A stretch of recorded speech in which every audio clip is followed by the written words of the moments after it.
సఖీ కార్యక్రమానికి తిరిగి స్వాగతం.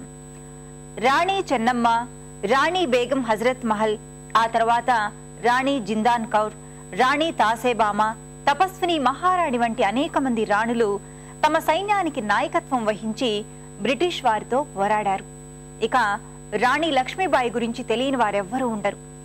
ఆ తర్వాతి తరం మహిళలలో కస్తూర్బా గాంధీ, సరోజినీ నాయుడు, పద్మజా నాయుడు, విజయలక్ష్మి పండిట్, దుర్గాబాయి దేశ్ముఖ్, సుచిత్రా కృపలాని వంటి మహిళలు జాతీయోద్యమంలో చురుకైన పాత్ర వహించారు. భారతీయులు స్వాతంత్ర పోరాటానికి స్పందించిన సిస్టర్ నివేదిత, అనీ బెసెంట్, మీరాబెన్ వంటి విదేశీ మహిళలు కూడా మన దేశ స్వాతంత్ర పోరాటంలో పాలు పంచుకున్నారు. ఈ కార్యక్రమం తర్వాత మరికొన్ని విషయాలు తెలుసుకుందాం.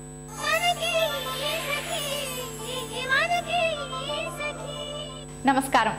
స్ఫూర్తి కార్యక్రమానికి స్వాగతం. మన దేశం కోసం తన ప్రాణాన్ని పణంగా పెట్టి వీర మరణం పొందిన వీర రాజారెడ్డి గారి మాతృమూర్తి పుష్ప గారు మనతో పాటు ఉన్నారు.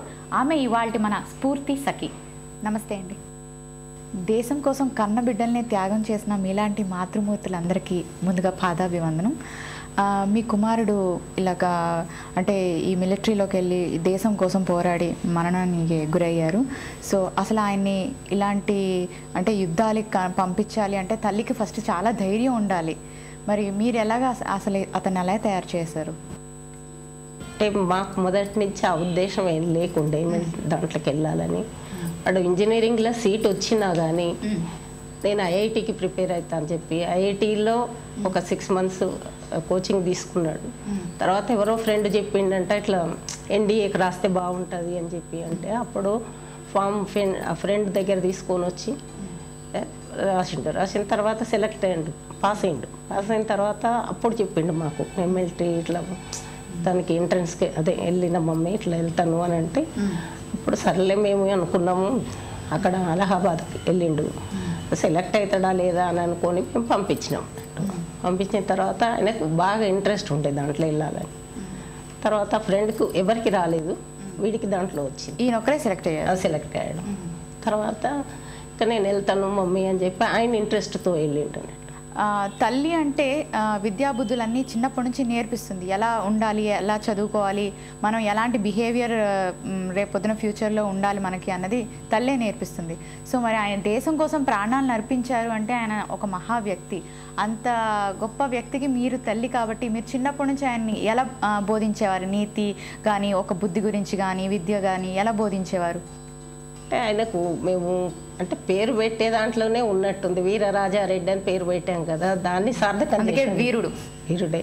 తర్వాత ఇంకా చెప్పేది నాకు వద్దున తర్వాత నాకు అనిపించింది అక్కడ బార్డర్లో బాగా గొడవలు అవుతుంటే వద్దున నన్ను రిజైన్ చెయ్యి అని అంటే లేదు మమ్మీ, రోడ్డు మీద పోతుంటే ఎన్ని యాక్సిడెంట్లు అవుతుంటాయి, అదొక సావేనా మమ్మీ, దేశం కోసం పోతే ఎంత గొప్పగా ఉంటుంది మమ్మీ నీకు అని చెప్పి ఎన్నోసార్లు అదే మాట అంటుండేవాడు.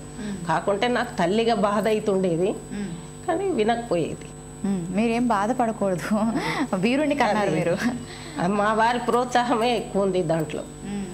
నేను తల్లిగా బాధపడేదాన్ని, వద్దు తీసుకొద్దాము అని అంటే కూడా మా వారు లేదు వద్దు దాంట్లో ఉంటే బాగుంటుంది అని చెప్పి అనేవారు.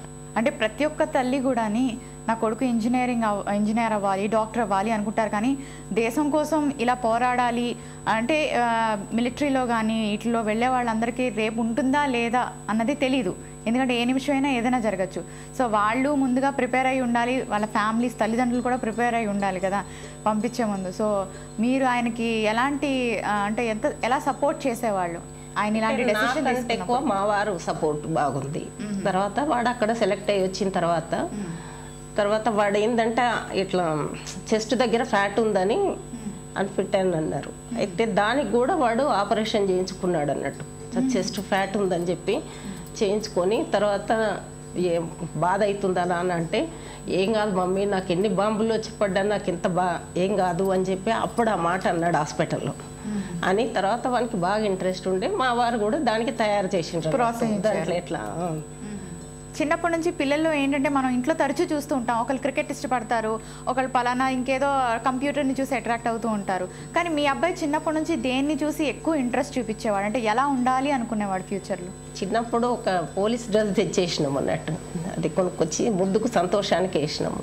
తర్వాత ఒక గన్ను కొనిచ్చినాము. అది పట్టుకొని ఆడుతుండేవాడు. ఊర్లో పెద్దవాళ్ళు తాతలు వాళ్ళందరూ ఉండేది కదా, వాళ్ళు కూడా అంటుండేది ఏమోయ్ పోలీస్ అవుతావా అని అంటుండేవాడు. అది ఎందుకో మరి ఆ బుద్ధి పుట్టించి మరి అందుకే వేసినామేమో అనిపించింది. తర్వాత చిన్నప్పటి నుంచి టీవీ పెట్టుకొని ఈ ఫైటింగ్లు ఈ ఆర్మీ వాళ్ళ గొడవలు అవుతుంటే అవన్నీ చూసేవాడు ఎప్పుడు. కానీ నాకు ఆ దృష్టికి రాలేదు. తర్వాత అర్థమైంది. మిలిటరీలోకి వెళ్ళాక ఆయన మీకు ఫోన్ చేసి అక్కడ అనుభవాలు ఏమైనా మీతో పంచుకునేవారు? చెప్పేవాడు. స్విమ్మింగ్లో ఫస్ట్ వచ్చిన మమ్మీ, తర్వాత వాళ్ళు సేలింగ్ దాంట్లో ప్రైజ్ వచ్చింది. తర్వాత నేను రన్నింగ్లో థర్డ్ ఉన్నా.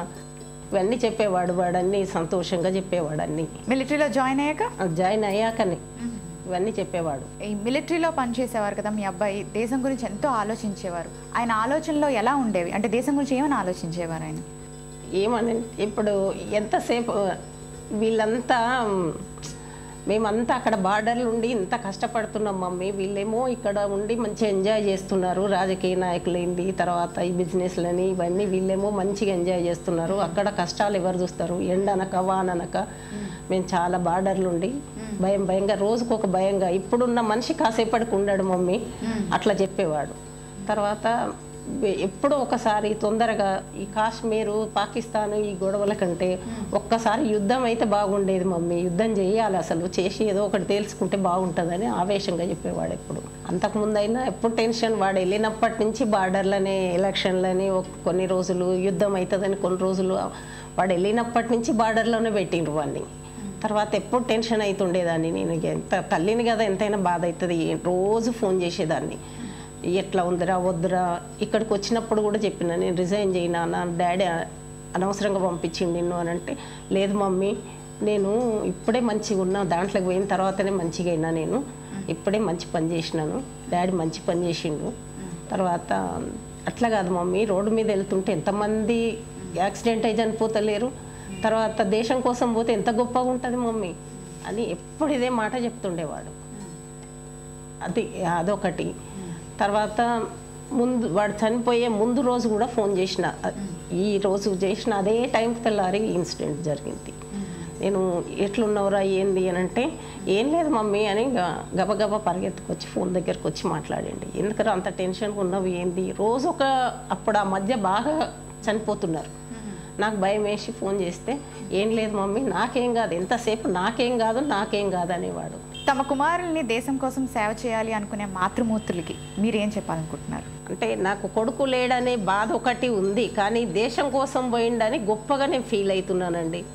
ఎందుకంటే ఇప్పుడు రోడ్డు మీద ఎందరో పోతున్నారు, వాళ్ళు ఈ రోజున్న పేరు రేపు ఉండలేదు. నా కొడుకు అందరి గుండెల్లో ఉండిపోయింది. పలానా వీరరాజారెడ్డి తల్లిదండ్రులు అంటే మేము గర్వంగా ఫీల్ అవుతున్నాం. అది పుట్టిన ప్రతి ఒక్కరికి మరణం తప్పదు, కానీ మీ అబ్బాయి దేశం కోసం చనిపోయాడు కాబట్టి అది వీర మరణం. అబ్బాయి పేరు కూడా అలాగే పెట్టారు కదా, వీరరాజారెడ్డి అని పెట్టినందుకు వీర మరణమే పొందారు. సో మీకు కష్టంగా ఉంటుంది కొడుకు ఇంత, అంటే మీకు ఈ వయసులో చెయ్యి అందుకోవాల్సిన కొడుకు చనిపోయాడు అంటే మీకు చాలా బాధ అనిపిస్తుంది. కానీ మీ త్యాగం మాత్రం వృధా కాదు. మీలాంటి మాతృమూర్తులు ఈ దేశానికి ఎంతో గర్వకారణం. నమస్తే అండి.